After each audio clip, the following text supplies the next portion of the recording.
All right, good evening, everybody. We're going to go ahead and get started. But before we get started in tonight's stuff, we're going to talk a little bit we're just going to kind of summarize all the stuff that we've talked about so far in the first and second nights, or last night and the night before. So let's go ahead and get into it, shall we? All right, this is the session breakdown, and tonight we're going to be focusing specifically on just culminating the whole study. Okay, accountability and judgment. This is what we're going to be focusing on in the first half, and in the second half, we're going to summarize everything and just kind of bring this whole study into a point, and then we're going to go from there. Open it up for questions. We have pieces of paper in the back that you can write your question down. We ask that you do that, and the reason is because in the past we've had situations where questions are not relevant to the particular seminar, and so it kind of bogs down the time, and we have to get through certificates and other things like that. So yeah, just let's focus on questions that have to do with the topic at hand tonight. Okay, we can do the other questions at another time. All right, so quick review. The Bible message comes from God. We've established that from the very, very beginning, right? It's God's message, and therefore no one has the right to change his message except for he himself, right? If you cannot accept that, then you're not a true Christian, right? The whole basis of the Christian faith is on the message in the New Testament. We have the Old Testament that was written specifically for the Jews. We have the New Testament that was written for everyone. Jesus, his son, brought that message to everyone, and it is there for us to accept. But we have to accept it on God's terms, right? Not our own terms. So when we study the Bible, we need to understand whose message it is. Even though there's 40 plus writers, even though there's 1,500 years of time between the first writing and the last writing, we all understand by this point, I hope, that God is the author of those things that we find in the Bible, right? Therefore, when we study it, we must seek to understand what he has to say, not interpret it, right? We only have the authority to teach what God says. Since it's his message, we are supposed to handle it with accuracy, right? So when we've talked about over the last couple of days, we introduced this idea of the praying for the dead and the idea of purgatory and those teachings that we see in the Catholic Church. I hope you can see from up to this point that nowhere in the Bible does it support this teaching. Nowhere in the Bible does it say that praying for the dead does anything for the dead soul. Nowhere in the Bible does it say that there is a kind of in-between time between the person dying and the person going to heaven, right? We don't find that in the scriptures, all right? So the question that we have tonight is, what do we find? And so we're going to look at some verses, and we're going to talk about accountability, because as far as this teaching goes, even though you don't pay off your sins, you can have other people pay it off for you. Well, what does the Bible say about that? Is that a valid thing? Can my family pay off my sins for me? No. How does that work? Well, what does the Bible actually say? We're going to get into some verses regarding that. What's the judgment? How does that work? What are the things that we know versus the things that we don't know? And we're going to deal with some of the passages tonight. So the teaching of praying for the dead and purgatory started after 1054. And not only that, but evolved over time. A teaching from God does not evolve. A teaching from God is the same when it was given up to now and into the future, right? You can't change the teachings unless the one who sourced the teaching changes it. So if God is the one who gave the teaching, God is the only one with the authority to change that teaching. And if anybody changes that teaching, then that person has to better watch out, because we look at the warnings that we saw. Galatians, we looked at 2 John, we looked at several different passages that focus on this idea that a person who changes the teachings, may they be condemned. Whether they add to, they take away from, you cannot change God's teachings. Therefore, we have to seek to understand what he says and not make it up as we go. Okay? Interpretation is not on the list, on the not something that we can do. All right, so these teachings are based upon statements contained in a book that is disqualified as a legitimate book in the Old Testament. Remember, we talked about the canon and how the canon, there are certain criteria that need to be met, and one of those is this is a book that's from God. The book itself condemns itself or disqualifies itself because it itself says that this is not an inspired thing. This is a history written in the hopes that when a prophet comes, they can look at that and explain it to us and things and how that works, right? On top of that, we talked about the idea that, okay, the situation that in 2 Maccabees, what was it, 12? Where it says they were praying for the souls of these guys who had idols on them. Well, that's a mortal sin, and these guys died and they didn't get forgiveness. So based on the teachings of the Catholic Church, praying for them does nothing, right? So why use this example as the basis for that teaching when that teaching already goes against their own teachings? It doesn't make sense, you know? So there is no New Testament passage that teaches purgatory or praying for the dead, right? Not in the way that the Catholic Church describes it. There is no Bible support, then if there's no Bible support, then the teaching is not a true teaching, right? If it's not found in the Bible, then it's not from God, because everything that we need is in that book. Everything that we need is in the Bible. And if it's not part of the Bible, which Maccabees is not, if it's not part of the Bible, then it's not a teaching from God and cannot be looked at as a legitimate teaching from God with regards to anything. This applies to purgatory. This applies to praying for the dead. This applies to original sin. We have a seminar about original sin and how that works. And it's not just for the Catholics too. Protestant world has teachings of their own that we can look at and we can pick apart and look and see what does the Bible actually say about these teachings. This is why it's very important to learn how to study the Bible correctly in order for us to really understand what God is trying to say. You can't trust the religious world out there, right? You can't even trust me, okay? You need to look and see if what I am saying is found in the scriptures and believe it because it's in the scriptures, not because I say it. I'm just a guy. I make mistakes, you know? So when you study the Bible, we need to seek to understand what God has to say. Context is important.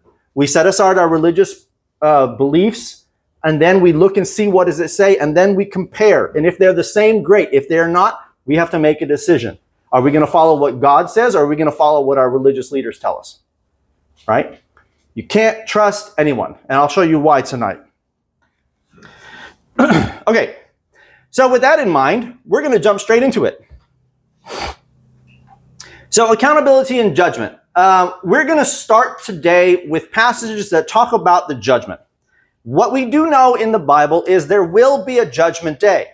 There's a specific day that God is setting aside where everybody will be judged. The world will end, and next thing you know, we appear before the judgment seat of Christ, and then we're going to find out whether or not we go to heaven or go to hell. Okay? And that's how it's going to work. Let's look at Hebrews. Hebrews chapter 9. We will start in Hebrews chapter 9, verse 27 and 28. Oh, good. I got them all printed out here. That's nice. I was looking at at this, and it had the summaries and stuff, but I went straight through the verses. All right. Somebody please read that for me. See what your passages say, or what your versions say. Just as people who are designed to die once after that judgment, so Christ was sacrificed once to take away the sins of many, and he will appear a second time, not to bear sin, but bring salvation to those who are awaiting for it. This is a comparison between Old Testament practices and Jesus and his sacrifice, right? In the Old Testament, they had to make sacrifices all the time. The priests would religiously, every time a person had a sin, they would come up and they would bring the required animal and present it to the priest, and then they would sacrifice that and they would take the blood and put the blood on the altar, and they would do this for every single sin, right? But it's saying here about Jesus, right? It says, what does it say? And I'm on the wrong screen. And just as it was appointed for men to die once, after that comes judgment, so Christ, having been offered once to bear sins of many, will appear a second time, not to deal with sin, but to save those who are eagerly awaiting him. Okay? So, I mean, this is a contrast between Old Testament and New Testament. When a person dies, they die, there's judgment. All right? That's what we got so far. Person dies, they die, and then there will be a judgment. Okay. What else do we have? Romans 14, verse 10 to 12. Somebody please read that for me. Go ahead. Why do you pass judgment on your brother? Or why do you despise your brother? For we all stand before the judgment seat of Christ. For it is written, as I live, says the Lord, every knee shall bow to me, and every tongue shall confess to God. So then, each of us will give an account of himself to God. You look at the context of this situation here, okay? What are we talking about? Paul here is addressing the believers about judging each other, right? They're having a problem with somebody is judging another person without even considering their own situation, right? You have problems, don't be judging your brother and such, right? And he's talking to them about the judgment, the actual judgment day, right? And he's saying here, he says that we will all appear before the judgment seat, right? Each and every one of us. And what will happen then is we're all going to have to give account for our own actions. What I did is not going to affect your judgment. What's going to affect the judgment that you are going to experience is all based upon what you did, what the choices that you made. Right? If you made a bad choice, that's on you. It's not on me. Right? And vice versa. If I made a bad choice, it's on me. It's not on you. Okay? So, everybody is going to appear before God, no exception. And everybody is going to have to account for their own choices in life. The things that they've done, the things that they've said. 2 Corinthians chapter 5, another passage.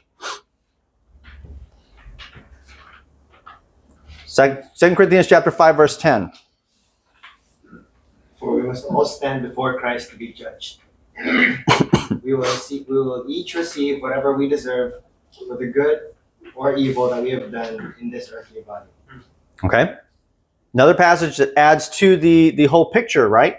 The judgment is going to be a situation where you alone are going to account for your own actions, whether they are good actions or bad actions. You will receive good reward or bad reward depending on what you've done on this earth, right? You were going to say something? I would call this the captain's mast verse. In the Navy, if you're called to go to the captain's mast, you used to say you stand before the mast.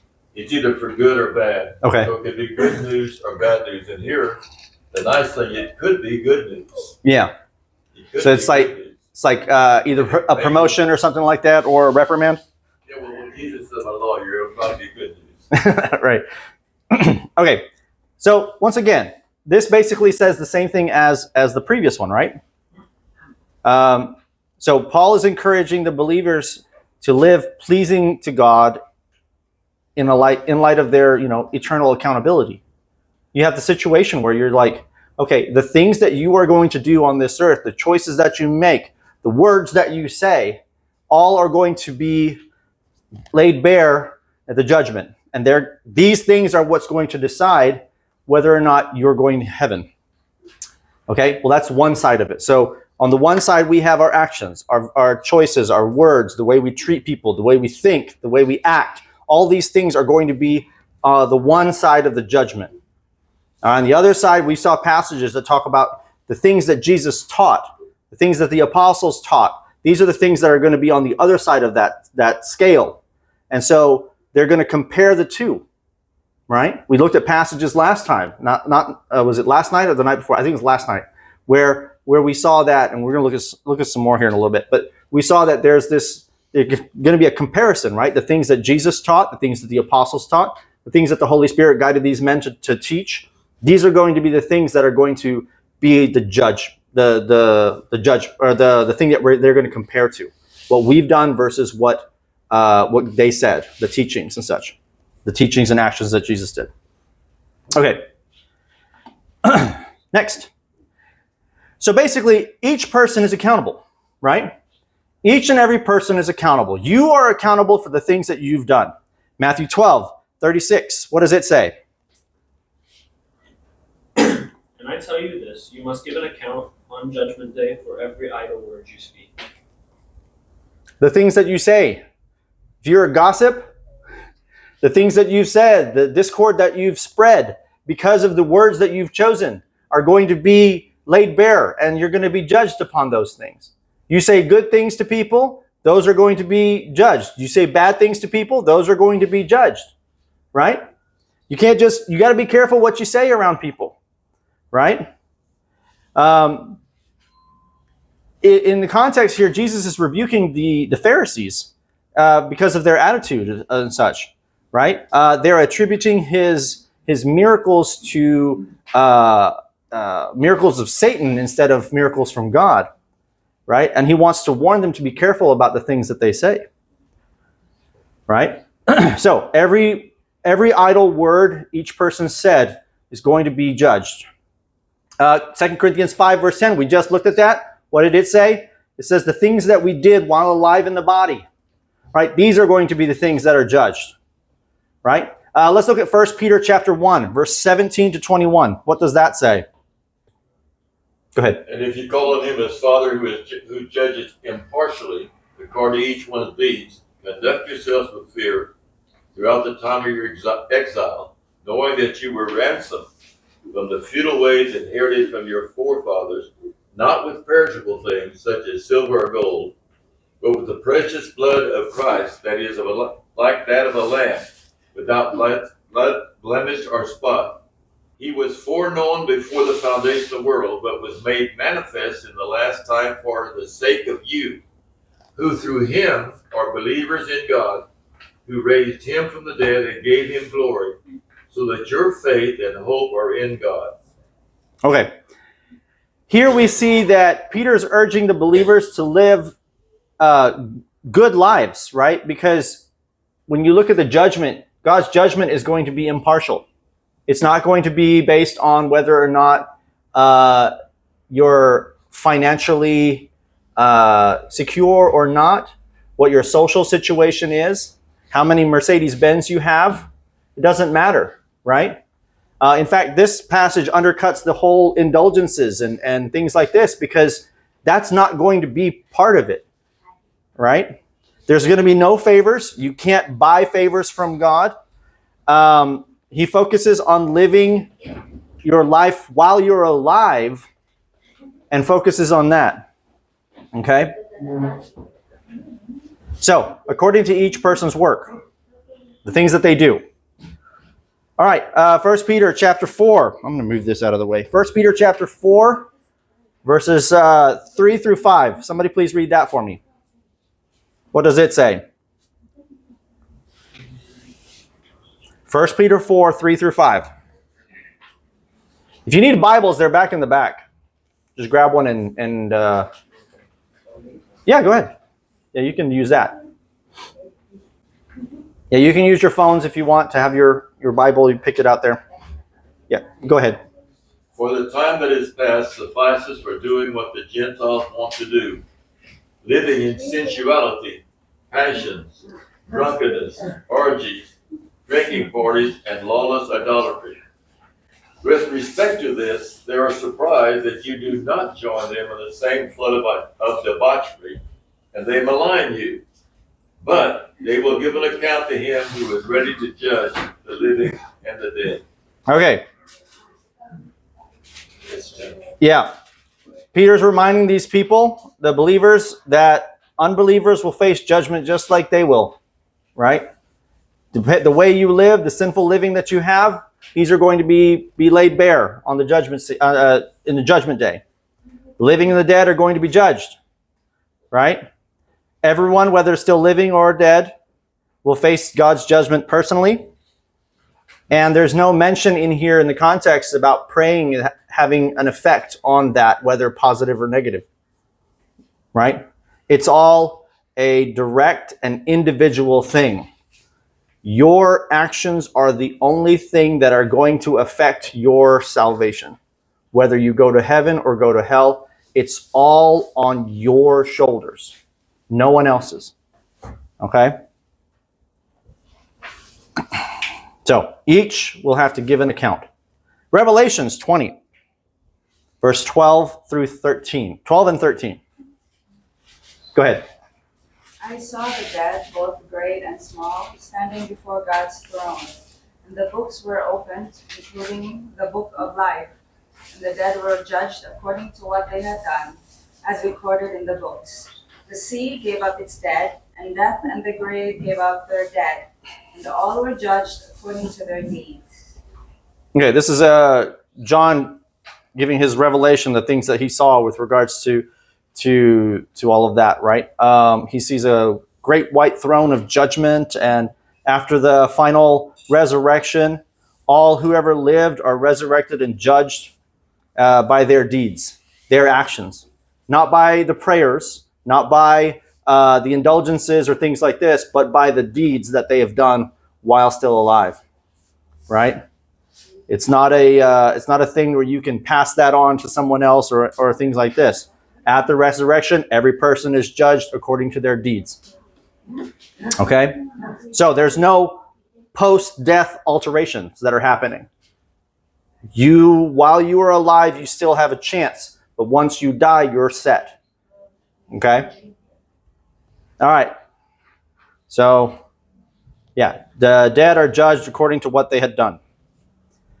So there is a day of judgment. We're going to look at some passages that talk about the judgment day. Acts chapter 17, verse 30 and 31. What does it say? In the past, God overlooked such ignorance, but now he commands all people everywhere to repent. For he has set a day when he will judge the world with justice by the man he has appointed. He has given proof of this to everyone by raising him from the dead. All right. Couple things in here. We know there's a day coming, right? And God has set that day. Do we know when that day is coming? What day is that? We don't know. In fact, the other passages that we're going to look at is going to compound that. Who's going to judge? What does it say? Does it say God's going to judge? No, his son. He's going to use somebody. Somebody else is going to judge. He's going to judge the world through him, right? Who is it? The one who died and was raised. Who's that? All right. Context. We're looking at this thing called Jesus is the one who's going to be the judge on the judgment day. Why?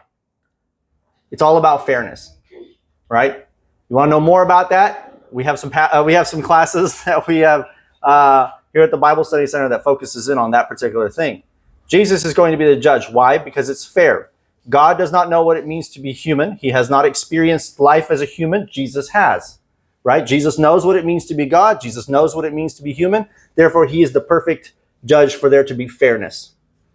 Otherwise, if God's the judge, I can complain and say, you don't know what it's like to be human. You don't know how hard it is. You don't know. You can make all these complaints, right? And those will be valid complaints. But because Jesus is the one making the judgment based upon the things that God said, the rules that he set, the things that he did, the teachings that Jesus gave, which were not from himself, which were from the Father himself. He lived those things out as an example, showed us that it is possible, right? Because he was able to do that, he is now the best judge for the judgment day, because with that there can be fairness, right? So, letting Jesus judge will be fair. And see, God is a God of fairness. Everything that he tries to do, he wants to be fair. The story about Job, and the devil coming and saying, "Oh, it's because you're babying him, you're giving him all this stuff." Well, God says, "All right, take everything away, and you'll see what I'm talking about." And it's because he still has his health, and he take away his health, and he'll curse you. Okay, we'll take away his health. He's always been a God of fairness. And that's one of the reasons why he sent Jesus. Okay, John chapter 5, verse 22. What does it say? Excuse me.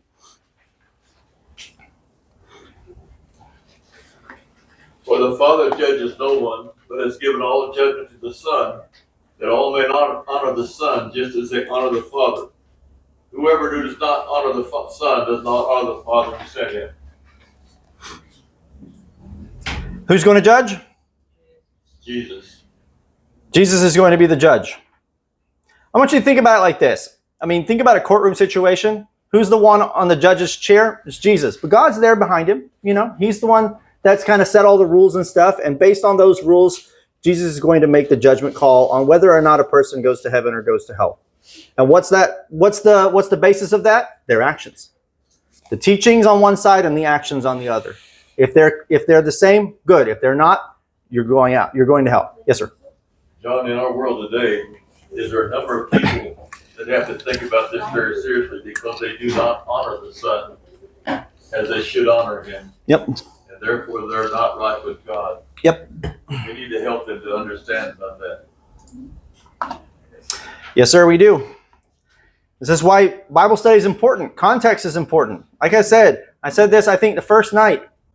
If people would just look at context, accept the fact that this is God's message, no one has the right to change it, then look at the context and accept it for what it says. Not what people say it says, but what it actually says. Majority of the problems that we see in religion today would be gone. Because it's all there. I'm not saying anything that's not in the book. I mean, you guys have the passages. You go look at it. You look at the context, and you tell me if what I'm saying is wrong. If what I'm saying is wrong, you come talk to me. We'll work through it, and let's see what it actually says. Right? That's my challenge to everyone. If the things that I am saying are biblically wrong, come talk to me. We'll work through it and see what the context says. All right? Okay. So, Jesus is the one who's going to judge, not the Father. Once again, it's another passage that talks about that. Matthew 25, verse 31 to 46. Times it. Who's talking here?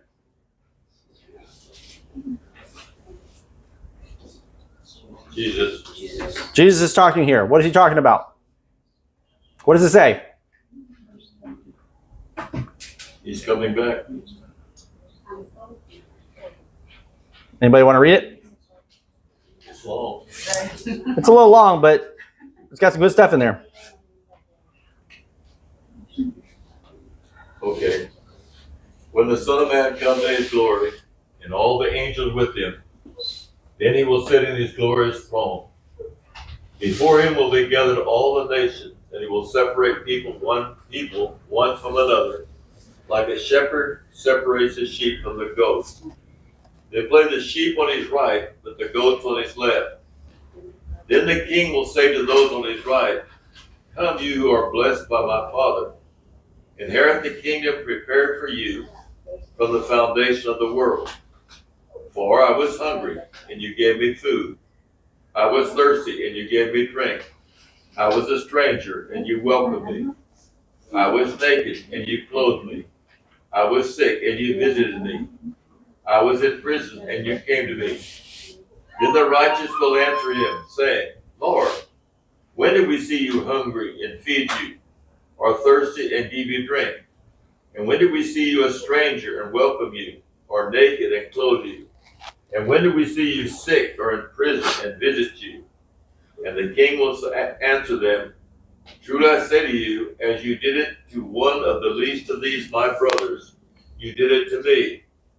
Then he will say to those on his left, "Depart from me, you cursed, into the eternal fire prepared for the devil and his angels. For I was hungry, and you gave me no food. I was thirsty, and you gave me no drink. I was a stranger, you did not welcome me. Naked, and you did not clothe me. Sick and in prison, you did not visit me. Then they also will answer saying, Lord, when did we see you hungry, or thirsty, or a stranger, or naked, or sick, or in prison, and did not minister to you? Then he will answer them, saying, Truly I say to you, as you did not do it to one of the least of these, you did not do it to me. And these will go away into eternal punishment, and the righteous into eternal life. All right. Sorry about that. It's a little long, but yeah. All right, so we have a situation where Jesus is telling a parable, and he's talking about the situation of the judgment day, right? When that day comes, the Son of Man is going to come, and he's going to separate the sheep from the goats, right? The good ones from the bad ones, right? And to the good ones, what's going to happen?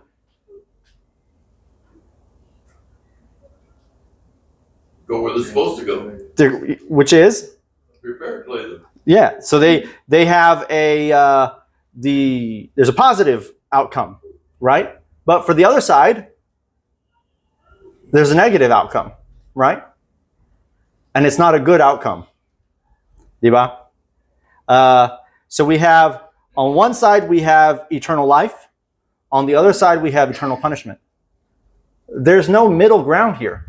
There's nothing in between that, right? Nowhere in this passage or any of the other passages that we see has there ever been a hint of something in between the two, like purgatory. It doesn't exist. Okay? You're either going to get a good result or a bad result. All based upon what? What you have done while you are alive, not based on the prayers of your relatives, not based upon the indulgences that they pay, not based upon your penance that you've done. It's all going to be based upon whether or not you've done what God has wanted you to do while you were alive on this earth. If you die, you're already set. You can't change it. Okay, let's continue. So Jesus will divide the groups into two.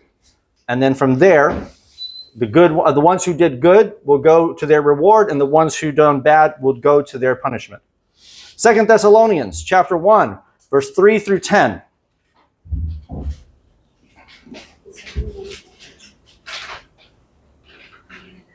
Go ahead.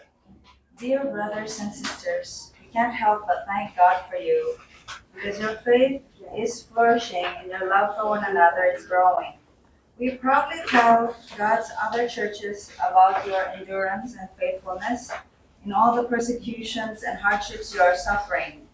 And God will use this persecution to show His justice and to make you worthy of His kingdom, for which you are suffering. In His justice, He will pay back those who persecute you. And God will provide rest for you who are being persecuted, and also for us when the Lord Jesus appears from heaven. He will come with His mighty angels in flaming fire, bringing judgment on those who don't know God and on those who refuse to obey the good news of our Lord Jesus Christ. They will be punished with eternal destruction, forever separated from the Lord and from His glorious power. When He comes on that day, He will receive glory from His holy people, praise from all who believe, and this includes you, for you believed what we told you about Him. Okay. Once again, we have two outcomes. Punishment for those who disobey, and a reward for those who do not disobey. Okay? So, once again, we see Jesus is the judge. There's going to be a judgment. There's only two directions you're going. You're either going to heaven, you're going to hell, and that's all based upon your actions. All right? So what does the judge himself say is going to be the basis of the judgment? If you look at some of the passages that we looked at in the past, it's all going to be based on the teachings that he gave, right? He and the apostles. John chapter 12, verse 48 and 49. He who rejects me and does not receive my sayings has a judge. The word that I have spoken will be his judge on the last day, for I have not spoken on my own authority. The Father who has sent me has himself given me commandment what to say and what to speak. Right? The things that he said. We talked about this on the first night or the second night, right? The judge is going to be the teachings, the things that Jesus said, the things that Jesus did, the things that the apostles taught. These are going to be, on the other hand, so one side you have your actions, on the other hand, you have the teachings that Jesus taught, which are from God the Father, right? And they are going to be the judge on whether or not you pass or fail, okay? This day will come at any time. We don't know when this will happen, right? We don't know it. The angels don't know it. Jesus himself doesn't know it. Why do I say that? Well, let's look at some passages. Matthew chapter 24. Matthew 24, verse 36 to 39. What does it say? Excuse me. Somebody please read that.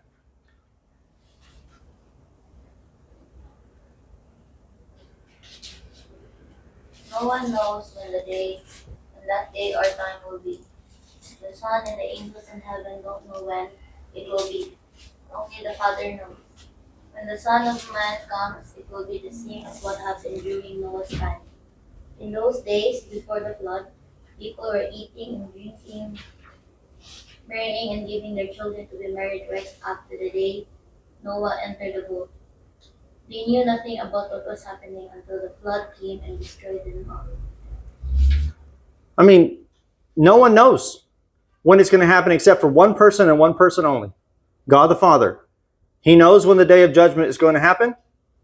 And, I mean, he says the angels don't know. Jesus himself doesn't know. Only one person knows. When he says it's time, it's time. And everybody's going to have to be prepared. He uses the story of Noah in that situation, right? Noah was told about it. He built this ark. Everybody mocked him. They ate, they drank, they lived their lives. Next thing you know, it starts raining. But by that point, the door of the ark was closed. They couldn't get in, and there was nothing they could do, and they all died, right? Because they weren't prepared. Mark 13, 32 and 33. What does it say? Somebody please read that. But about that day or hour no one knows, not even the angels in heaven, nor the Son, but only the Father. Be on guard, be alert. You do not know when that time will come. Same thing, right? He's basically saying the same thing as the previous one. Only the Father knows. And when he decides the time has come, nothing anybody can do will change it.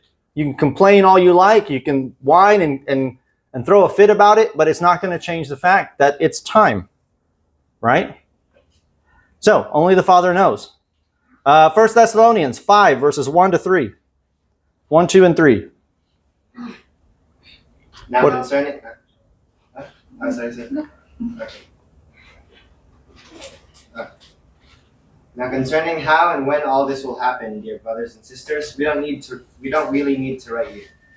For you know quite well that the day of the Lord's return will come unexpectedly, like a thief in the night.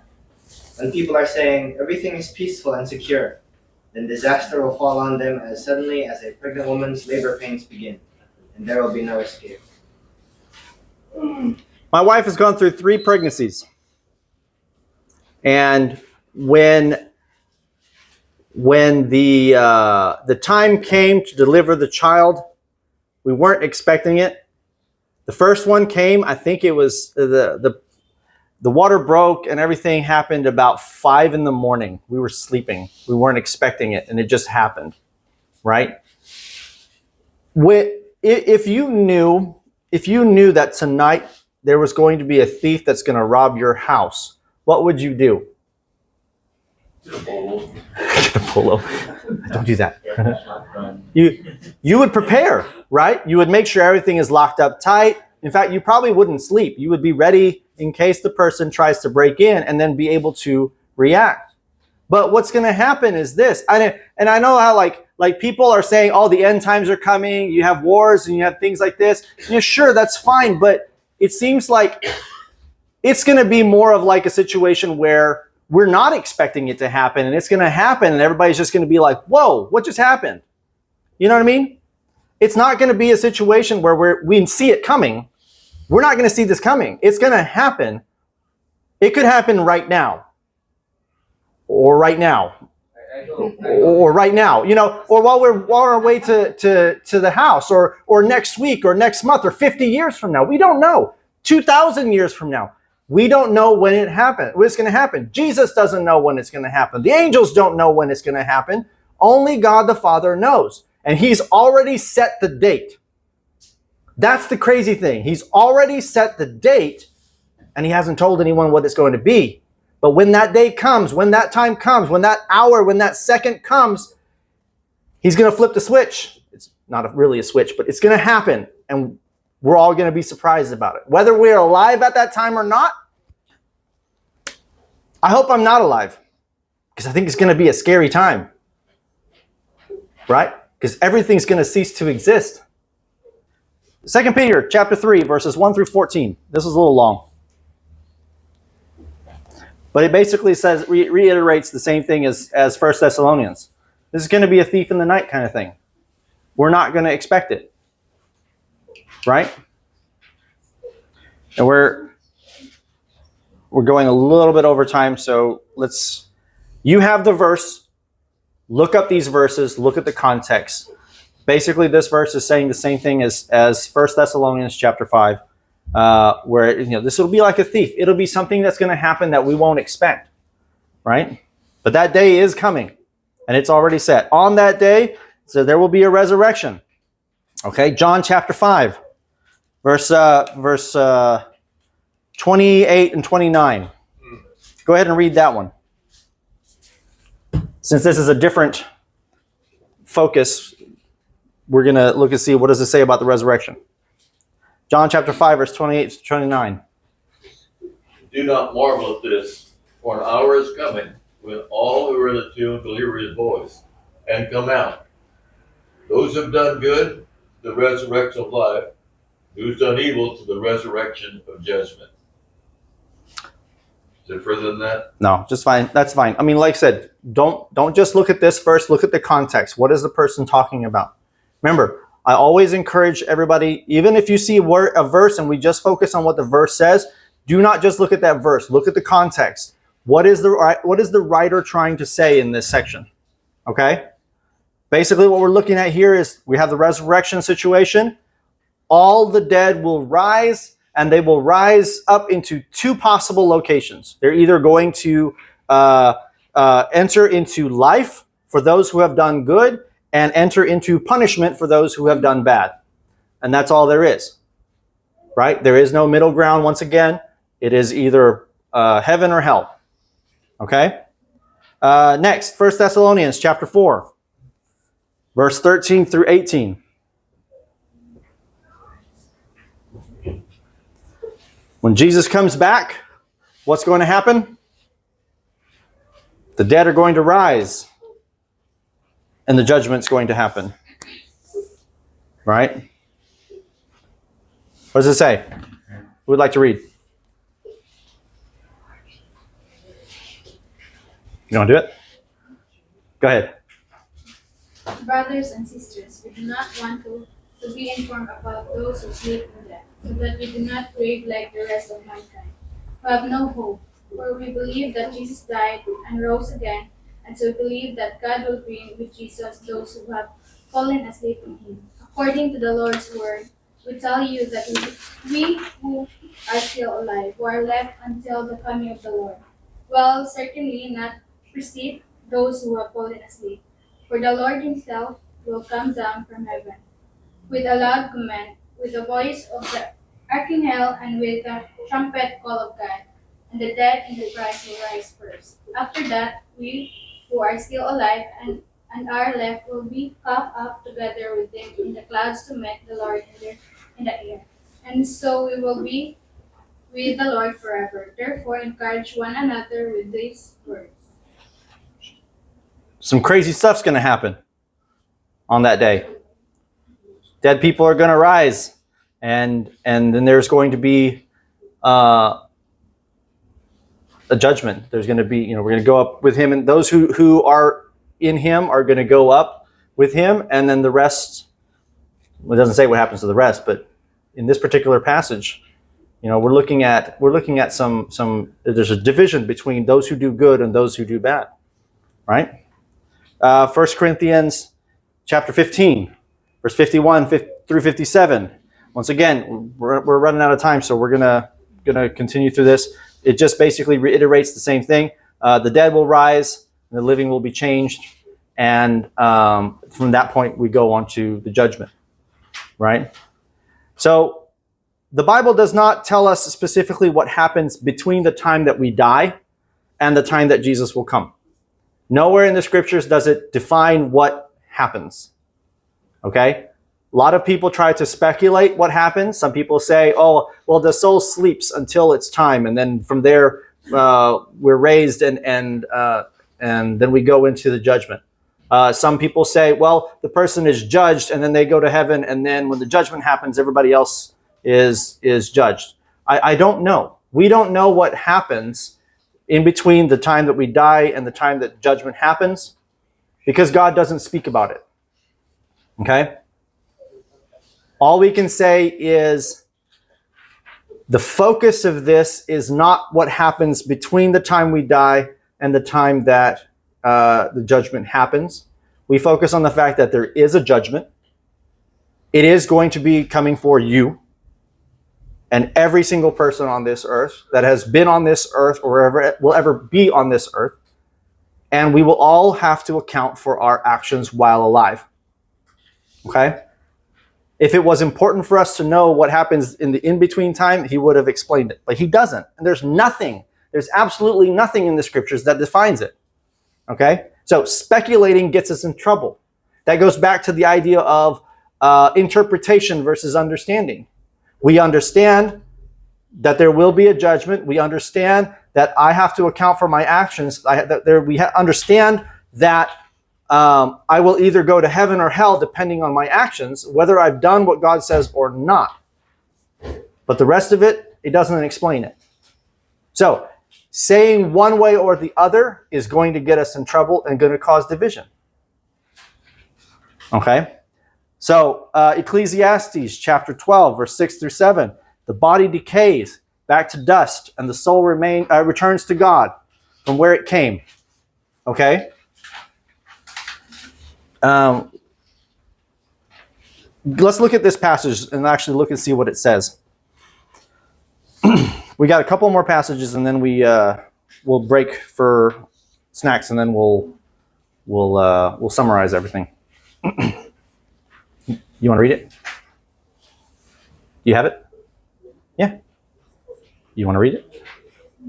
Okay. Somebody else want to read it?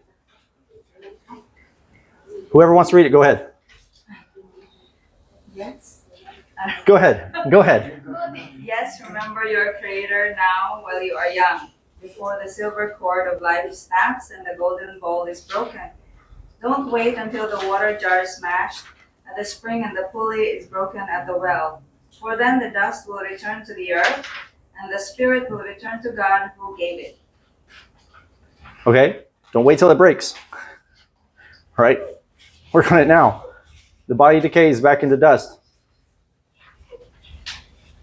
All right. So we're gonna end this part of our class with this passage, Luke chapter 16. Luke chapter 16, verse 19 to 31. It's the story about the rich man and Lazarus. You guys know this story? Two guys died, and one ends up going to heaven, the other ends up going to hell, right? And what happens? Who can tell me the story? Jesus. What does he do? Jesus says that there was There's a rich man in this. Yeah, Jesus is talking here. He says, a rich man, there's Lazarus. but they both died. They both died. Lazarus goes to heaven. Uh-huh. Lazarus goes to heaven. Rich man goes to hell. All right. The rich man sees Lazarus with Abraham. Yep. Rich man sees Lazarus with Abraham. Asks Abraham if he can send Lazarus over to dip his finger in the water and drown it on his Okay.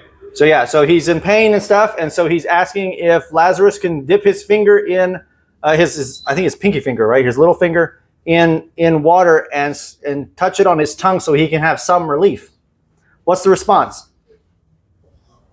There's a great chasm separating. There's something separating the two places. If you're on this side, you can't get over to the other side and vice versa.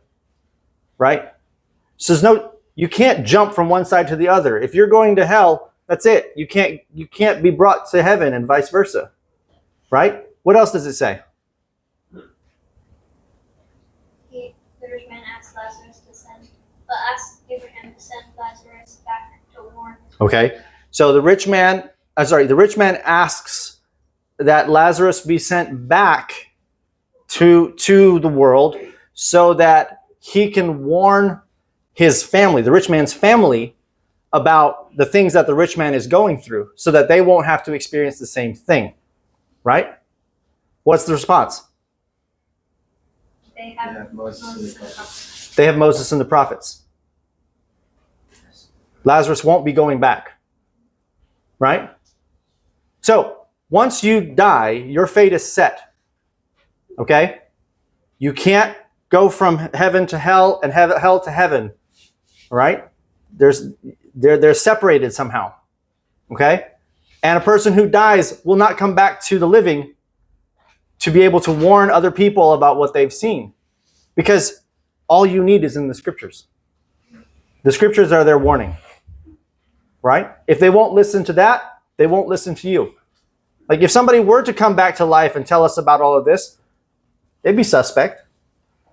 I mean, how many times do we see on the TV people who say they've seen what's on the other side of the light at the end of the tunnel and all that stuff, right? And they come back and they have these crazy ideas, and right?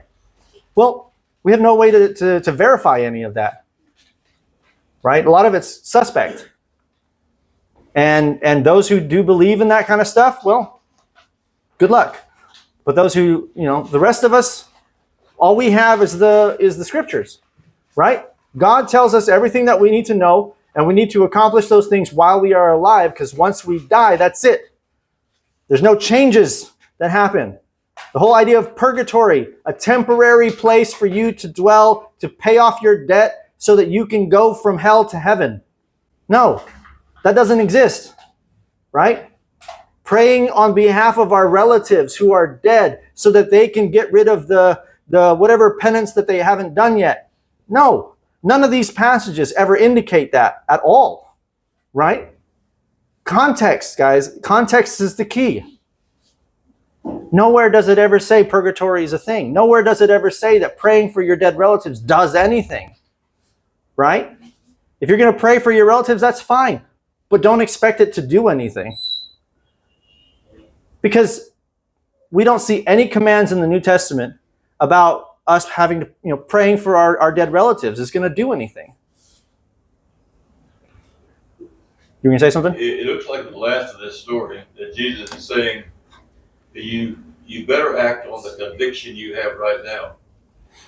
He says even if somebody comes back from the dead, they won't listen to that. Mm-hmm. You talk about context. It's very interesting when talking to people who love this world and love money and love things, and there's a rich man in the picture, and so it's not a very pretty picture for them. But that's very literally true, because when Jesus came back from the dead, many of them did not believe. Yes. I'll be quiet. No, you're good. Yeah. So, the rich man had everything he could ever want. He was not generous with those who had nothing, but Lazarus had nothing, and he lived on the street. He suffered a lot. Rich man went to Hades in torment. Lazarus went to paradise. And what's the lesson? Both were in places that were fixed. Right? They can't change it. Neither could transfer to the other side. They could never go back to the side of the living. Right? The only warning for the families they left behind is the Bible, is the scriptures. If they're not going to listen to that, then it's not going to change it, right? The rich man did not want his family to make the same mistake he made, right? And I get it. You don't want your family to end up in hell because, if you end up in hell and you're sitting there suffering and whatnot, you don't want this to happen to your relatives. You want what's best for your family, right?